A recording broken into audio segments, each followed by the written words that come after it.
I think we can start. Welcome everybody to the next installment of the Literature of Sustainability, Reading, Writing and the SDGs, the series we have been hosting since February this year and will go on till early December, which that's one of our longest running events under the chair. So this is the UNESCO Chair in Vulnerability Studies at the Department of English, the University of Hyderabad, in its attempts to bring together literary scholars to talk about the literature of sustainability, talking about multiple themes across the 17 SDGs, and we have had a whole bunch of fascinating talks, most of which are already up on the UNESCO Chair's website. Welcome to all of you, our regulars, our newcomers, people from all over the world, as far as I can see, and particularly welcome to Professor Nick Liu for joining us today. Not so early as he pointed out, sitting where he is, but early enough, I should think. Welcome also to the UNESCO Chair team, which is also here. Specifically, Professor Anna Kurian, my faculty fellow on the chair, and Atul. For a more formal welcome, over to Atul. Thank you, sir, and welcome everyone. If I may introduce Professor Liu to you. Nick Tsung-Che Liu is a scholar and educator in contemporary Anglophone, World and East Asian literatures and teaches at Marist College in the USA. His research and teaching interests include post-colonial theory, Asian diaspora studies, social justice, and human geography. Liu is a co-editor of Routledge Companion to Literature and Social Justice, published in 2023. His other academic works have appeared in Research in African Literatures, Shima, and other venues. His talk today is titled Chain of Oppression, an aquapelagic reading of industrial fishing in Port of Lice. Over to you, Professor Liu. Okay, thank you for the introduction, and I'm really honored by Dr. Nair and Dr. Kuren's invitations. They are both colleagues that I respect and also look up to. So it's a great opportunity, and I'm happy to share my work with everyone here. All right, so I'll get to my presentation and share my screen here. I open the share window. Okay. All right, does this look good? Yeah. Yes, perfect. Yes. Okay. All right. I continue to so full screen. It's good still. All right. I think everyone can everyone see my screen? Yes, Professor. Okay. Thank you so much. Yep. All right. So this is my title. The presentation title. It's called "Chain of Oppression: An Aquapelagic Reading of Industrial Fishing in Port of Lice." And this is my name, Nick T.C. Liu, Assistant Professor of English at Marist University, USA. And if you're interested, you can find the full article from this journal Shima, and it's open access. After this talk, if you're more interested in learning more about this topic, this is an open access article that you can download for free. Okay. So I will begin with a brief remark about the two main topics of my talk, industrial fishing and Taiwan. Industrial fishing is known for its many destructive effects on marine environments. It has also a long history of human rights abuses, with migrant workers from the global south forming the bulk of its victims. According to International Labour Organization, or ILO, Taiwan is among the top 4 countries to earn half of the world's deep sea revenue every year.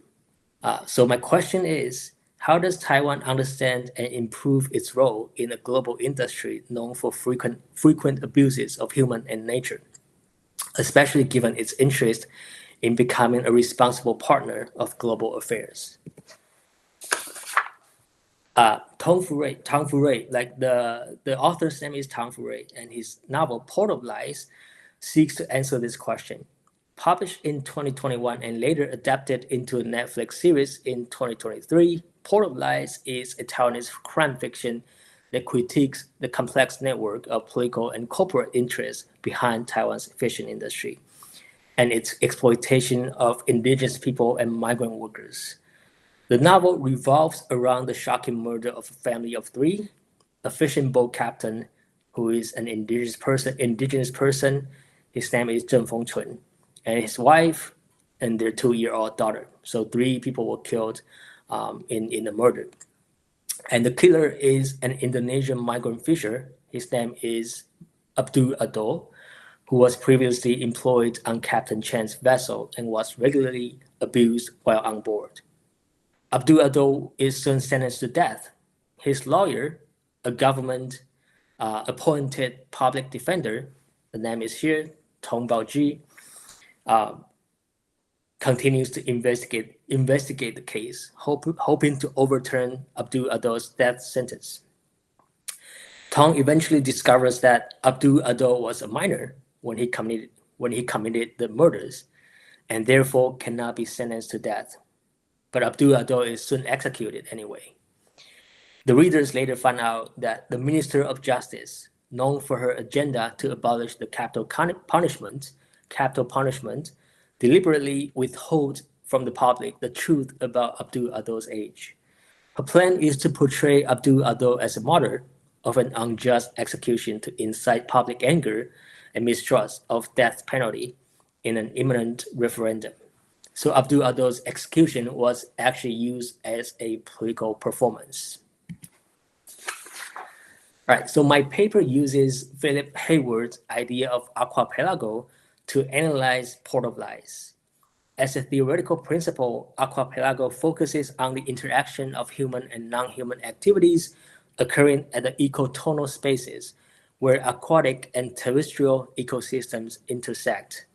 In applying this concept, the intent is to read industrial fishing not simply as a mode of production, but as a more than human system that reproduces itself by creating and maintaining specific social and human-nature relations.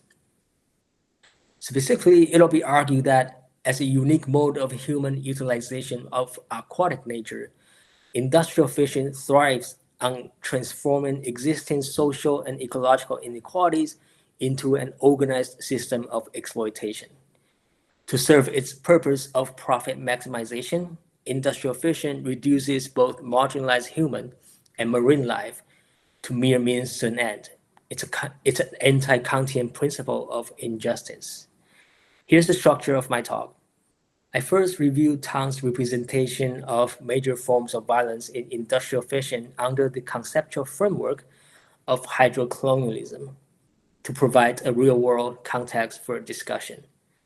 Using the idea of archipelago, I then offer a close reading of moments in the novel that contribute to an understanding of industrial fishing as a coherent socio-ecological system impacting both human and aquatic nature.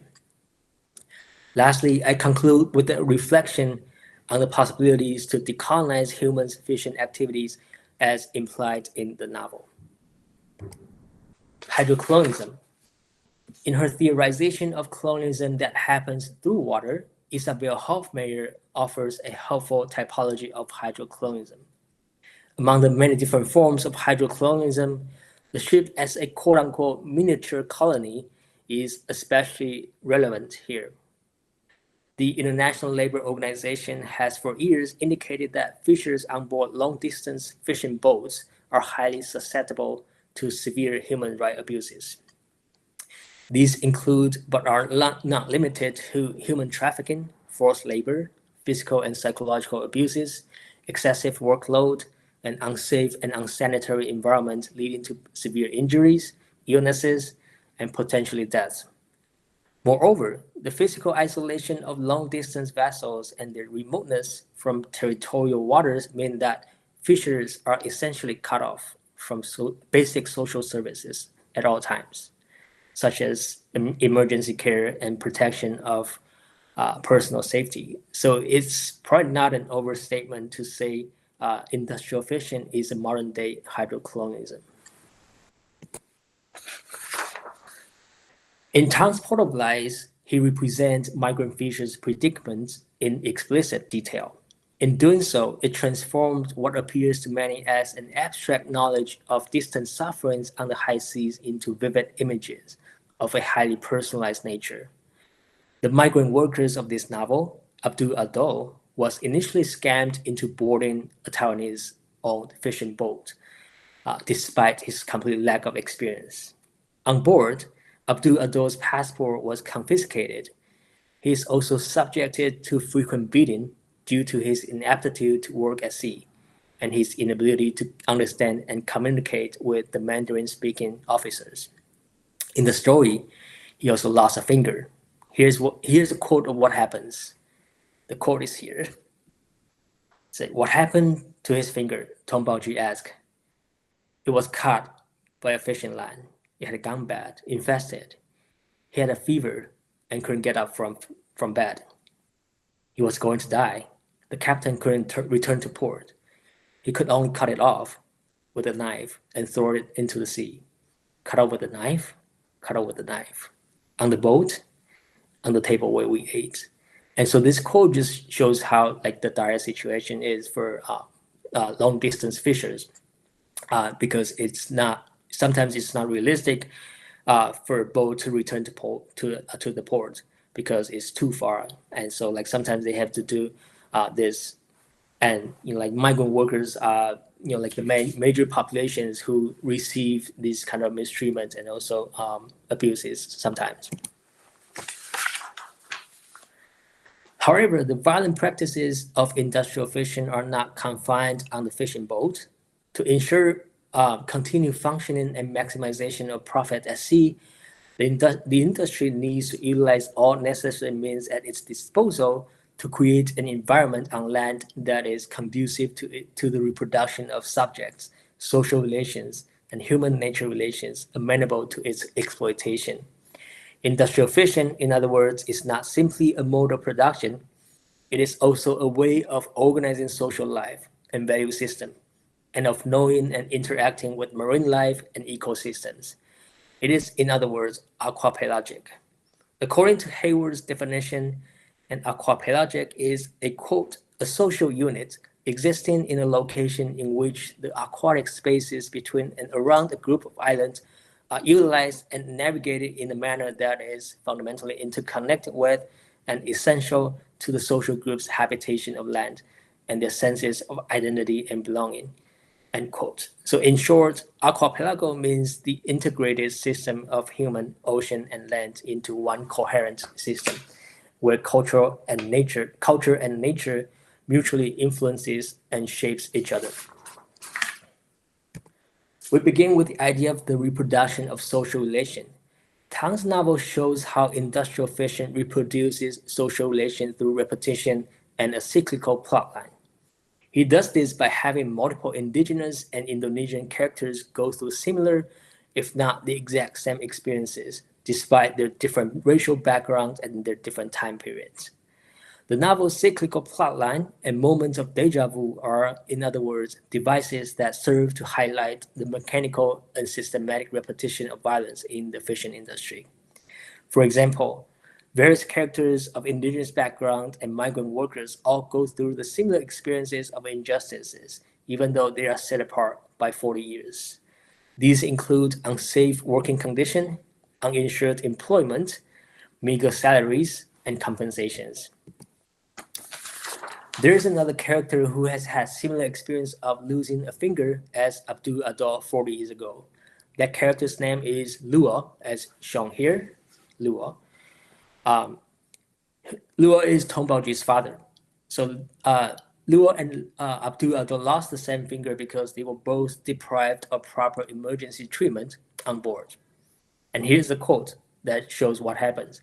He says, "No sooner had the great white shark opened its mouth than my finger is sliced off. I was lucky to have lost only half of it. Everyone say I was lucky. Bastards. How dare they blame me for being careless? I had to tie up my wounded finger and work for another 7 or 8 hours before they were willing to return. I was not given insurance either. And the interest of my salary advances began to compound quickly. In the end, I even owe them an arm after all is said and done. End quote. By having multiple characters of different nationalities and time periods go through similar experiences as if they were caught in the fatalistic limbo of eternal return, the author highlights the nature of industrial fiction in Taiwan as highly coherent eco-cultural system. Next, we will look at how the exploitable subject of industrial fiction are reproduced. What links the indigenous and Indonesian characters in the novel is their shared position in Taiwanese society. In order to live on, industrial fiction needs an endless supply of what I would call amphibian subjects. That is, people who are socially excluded and cannot find a home or sense of belonging in the landed society. In other words, it thrives on a classist and racist society of inequality where situations of poverty and racial exclusion can be systematically capitalized on. It does not matter who the exploited are, as long as there are social and cultural forces and narratives that continue to create the idea that some groups are less welcome and less valuable than others, the exploitative system of industrial fiction can live on. Here is an example of the amphibian subjects. The character's name is Peng Zhemin, or Lakao, in his native town. When he was younger, Lakao used to work in construction sites. But because of constant discrimination by Han Taiwanese, he later developed serious anger issues causing debilitating headaches. Lacao's conditions, however, improves after working on board the fishing boat, because at sea, he says, quote, he doesn't have to talk or deal with people, and the sound of the ocean overcomes everything, giving him peace. And in Lacao's mind, quote, the ghosts on land cannot go to sea, and the humans at sea only land every so often, end quote. For him and many amphibian subjects like him, the ocean may not be their true home, but it certainly offers them a safe haven from all the troubling memories, or aka ghosts, of poverty, hatred, and racial exclusion on land.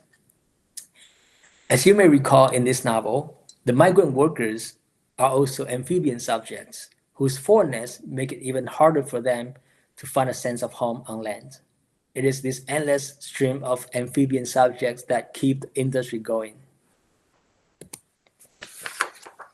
Next, we move on to the reproduction of human-nature relations. Industrial fiction has to reproduce a specific mode of human-nature interaction to sustain itself. Albeit only in passing, there is a moment in the novel that depicts the excess of cruelty imposed upon marine animals. After recounting how he had lost his finger, Lua continues to tell of the tragic ending of the mother shark who bit off his finger and the babies in the shark's belly. He says, quote, after feeding the shark, Ajong ferociously kicked the shark's belly till it's deformed and then threw the shark back into the ocean. Do you think those pups in her belly could survive? Once I dreamed of a pup who had swallowed my finger and survived. She became a big white shark and came back for revenge. She remembered me. If I went back, she would most certainly kill me. The ocean never forgets. The interesting phrase here is the ocean never forgets, end quote. The character Ajong is a Han Taiwanese. Han Taiwanese is the dominant ethnicity in Taiwan. And this character perfectly embodies the idea that those who have no qualms about abusing animals would have no qualms about abusing humans they perceive as inferior. In industrial fiction, marginalized humans are turned into instruments of violence and forced into a destructive relationship with their own and other species. The exploited human and the hunted animals are ultimately all victims in the same system. They are mere means to an end, someone else's end. The moment the shark eats off Lua's finger, much as the moment Abdul Adol kills his captain and the captain's family, they become part of each other, forever entangled in the violence they did not choose. However, The ocean is not just a passive site of human exploitation. As the novel shows, when human violence against ocean and marine life finally catches up on them, they might have no other ways to cope with it than to pass it on to other humans. Abdul Adol's killings of Zheng Fengchun and his family, Lua's stabbing his co-workers and his negligence of his son growing up, Lacan's violent raping of his wife are all examples.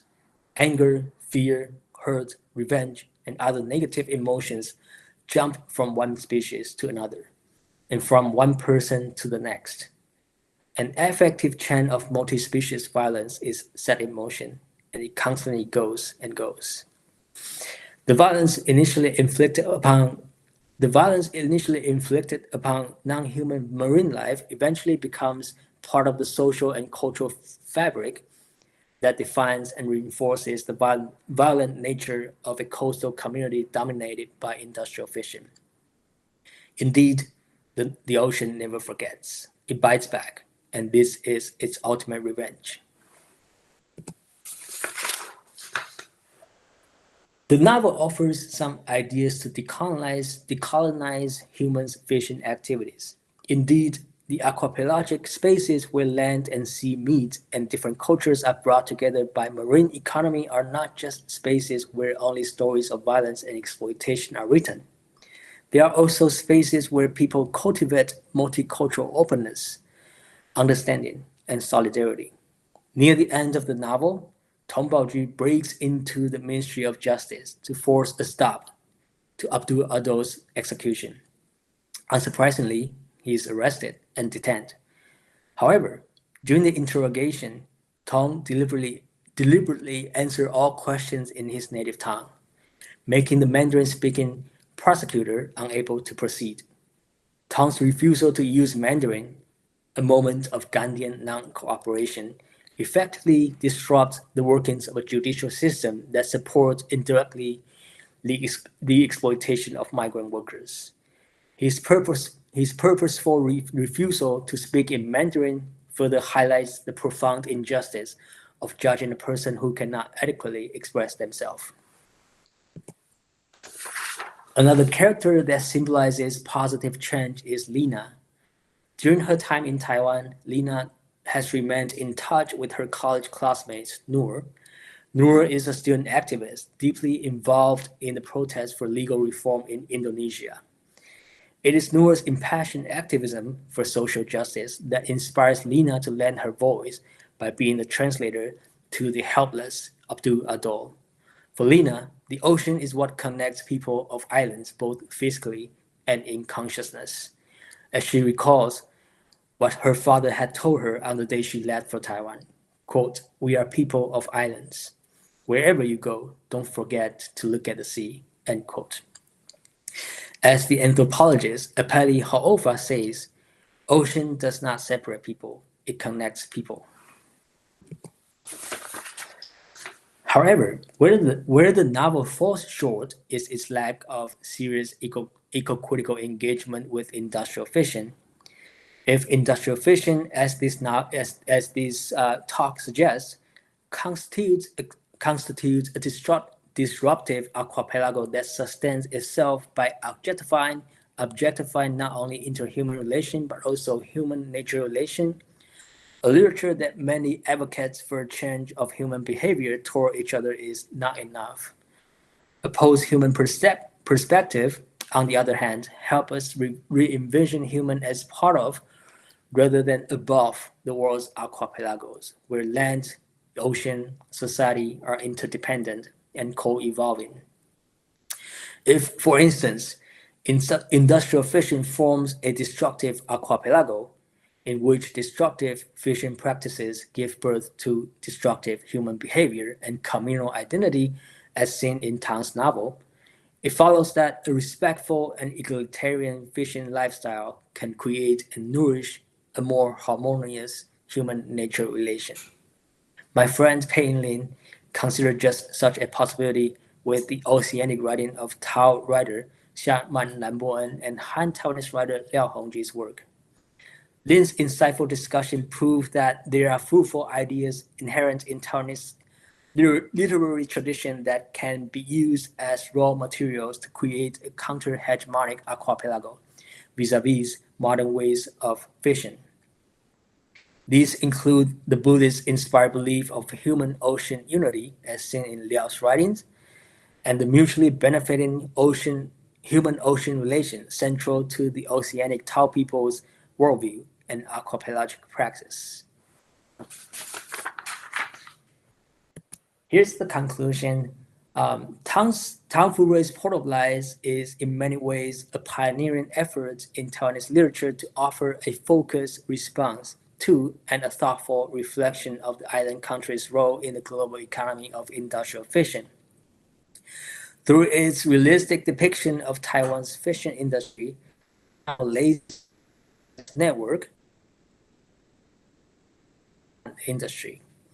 It also brings into relief the extreme physical and psychological hardships endured by fishing workers and their dangerous isolation at sea. A reading of the novel through Hayward's idea of archipelago enables an understanding of fishing as an eco-cultural system, encompassing the dynamic interactions between human society and marine environments. As an eco-cultural system, industrial fishing thrives on existing social inequalities, such as ethnic-based poverty among indigenous people, and the isolation and precarity experienced by migrant workers. Capitalizing on their poverty and exclusion, it turns members of these groups into amphibian subjects, drifting between land and sea, ready to be exploited. Further, in its pursuit of profit, it instrumentalizes both human and marine lives and places them in a cycle of mutual destruction. With a relatively hopeful ending, the novel paints a possibility of change. In the several moments where indigenous and Indonesian solidarity is enacted, one sees how people of different islands linked by industrial fishing can resist the oppressive system when they begin to transform human relation from one of indifference and exclusion to one of care and mutual help. However, if industrial fishing is viewed as an archipelagic system that oppresses both marginalized human and marine life, it becomes clear that where the novel falls short is its inadequate consideration and portrayal of human-nature relation. Taken as a whole, Port of Lies still marks an important step on the part of Taiwanese society to contribute to a more sustainable and just human-ocean relation. And that is the end of my talk. Thank you for everybody for your attention. Thanks a lot, Professor Lu. We'll now have questions from the audience. Roy Matthew has a question. Please go ahead, Roy. Thank you, Professor Lu. That was very interesting, especially the focus on amphibiousness. I was thinking in the book, Tung Pao Chu, the lawyer. So as a child, he lives in a slum called Bachiman. I'm sorry if my pronunciation is wrong, but the slum is, it's situated by the waterfront. And then he grows up and then he becomes a lawyer.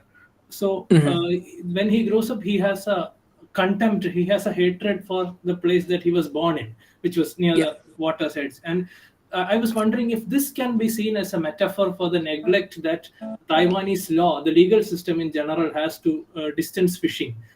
Because law, the legal principle, we generally call it the law of the land. So there's a distance from the level of principle, there's a distance to something that happens away from the land, as you mentioned, because the fishing boats, etc., they are like miniature colonies. They are situated away. So the indifference or the neglect of the legal system to what happens in the fishing boats can our Pao choose neglect or hatred for the place where he was born in?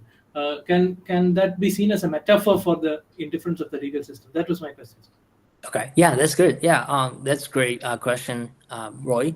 And I'm glad you have watch the show. Like it's just a lot easier for you to understand all these ideas that I've just presented. And you're absolutely right. Like law, the idea of law. Like if you have read Carl Schmitt, you would know like the very idea of law is tied to ground. Like tied to territory. Is a very landed concept. Law is a very landed concept, and for like many centuries, for a long time, the ocean is considered as like no man's land, right? Like it's considered as and also lawless. Like there's actually a book that says lawless ocean, right? I believe, and it just highlights how hard it is to like regulate things like long distance vessels. Especially you have corporations who deliberately try to find loopholes of like legal law, like loopholes of nation states, like the laws of nation states. In the novel, it says clearly the boat is registered in one of the South Pacific country. I cannot recall the name right off my head right now. The boat is owned by Taiwanese, and the boat is registered in a South Pacific nation, and then the workers are recruited by a Singaporean agency, and they recruited all the workers from Indonesia. Like so, it's like spreading liabilities. Like they are spreading liabilities, but concentrate profit, spreading liabilities. So once anything happens, there's no way to trace who is the wrongdoer, because there's so many nations involved, and each nation has different laws. And as you said, like in the high seas, like a boat is, as I said earlier, is a hydro colony. No one knows what happens, right?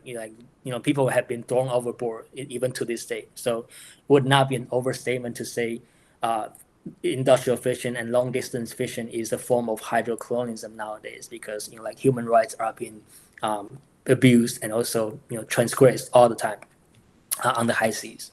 Thank you. Thank you, sir.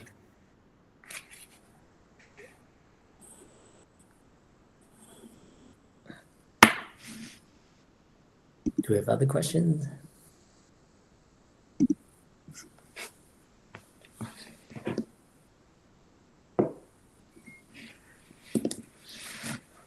Any more questions or comments for Professor Lu?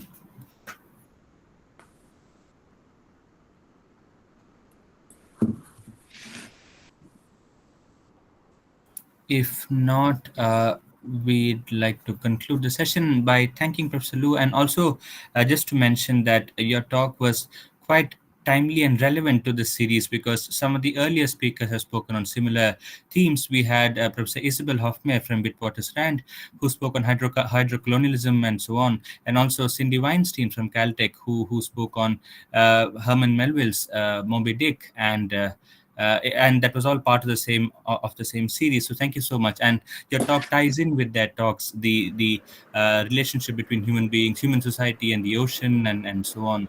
And for a formal vote of thanks, we have Professor Anna Kurian, who is a faculty fellow of the UNESCO Chair in Vulnerability Studies. Thank you so much, Professor Lu. It was Thank you. wonderful listening to you, especially because I think the Cindy Weinstein lecture on Moby Dick is very recent. So we all had some insight into that text, Cult American and all of that, yes. But this gave us a fresh perspective, because, I think apart from Roy, very few of us in this audience would have read the book. Most of us have not. But Roy had, and so he was able to ask you a question. Thank you so much for the work you put into this. I'm sure some of our audience members will be reading your paper in Shima, and thank you to all of them for turning up on a Friday afternoon for us, Friday evening for us. And thank you so much, Professor Lu, once again. We'll also thank Susan Mabel for the poster for the event, and Atul, of course, and Pramod for everything that they do every time. Thank you. So we now have an aquapelagic trilogy. Yes. With Isabel Hofmeyr, also Cindy and Cindy Weinstein, and now Nicola. So we actually have a hydro trilogy, so to speak. Yeah. You bring up the climactic momentum. So thank you so much, and thanks to everybody for joining, and particularly to Roy, who actually went and read the book. All right? Thank you. Yeah. Yes. Thank you so much.